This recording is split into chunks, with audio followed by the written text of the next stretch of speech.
This is Best Not to Play in the Hay by Megan J. Collins. It started as a day just like any other. The sky was a brilliant blue, the birds sang their morning song, and little Rosalie sat under the stairs, waiting for the fateful noise. At the stroke of 8, there it was, soft footsteps getting closer and closer with every heartbeat. Little Rosalie crouched on her small legs, making sure not to breathe as she waited for the right time.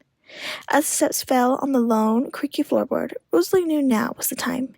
She couldn't help but smile as she jumped from her hiding spot and let out a big boo.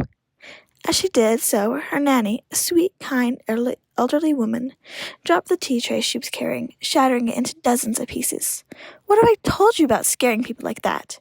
Nanny said, her voice growing low in anger. "Why would I do that when I am having so much fun?" Rosalie says, skipping around Nanny. Swallowing her anger, Nanny says in a very calm voice, "Help me clean this up." "No, you always tell me if you make a mess, you clean it up."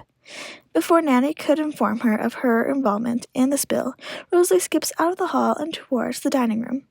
After cleaning up the mess, Nanny goes to the dining room to give the little girl her breakfast. But as she does, Rosalie, being a brat, screams at the top of her lungs how she wanted French toast and not sausage this morning. Nanny tries to tell the girl that she gets what she gets, but the girl keeps on screaming as if she's getting murdered. Nanny's ears begin to ring as the screams get louder and louder. Not wanting trouble, she goes back to the kitchen to make French toast. After breakfast, Nanny and Rosalie go out for their morning walk. Rosalie laughs the whole time as she rips the legs off bugs and leaves them stranded on the cold, wet ground.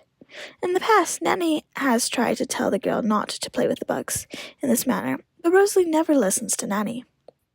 When the pair got home again, Rosalie screams at the top of her lungs, just like with breakfast, that Nanny must buckle her shoe. Without even a second thought, Nanny does so. As she does, Rosalie spots something she has never taken notice before. A small stable filled with hay, so much it would take years to find a needle in. As Rosalie looks at it, she can't help but think of all the bugs inside it, all of them with their nice, juicy legs. "Nanny, I want to play in there," the girl says. "Best not to play in the hay. The farmer leaves all their tools in there. Someone has already lost a finger from the rubble," Nanny says, grabbing Rosalie's hand and pulling her towards the house to start their morning lessons. Late that night, after Nanny had put Rosalie to bed, the little girl puts on her slippers and snuck down the stairs, making sure not to step on the creaky one, and out of the house towards the hay.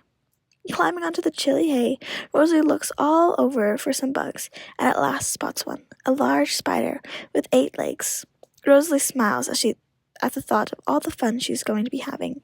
But as she crawls towards the spider, she goes over a soft spot in the hay and falls through, face first onto a large pitchfork. As Rosalie lays there, blood trickling down the hay, and the spider crawling on her face, she can't help but think that she should have been nice and listened to Nanny. The end.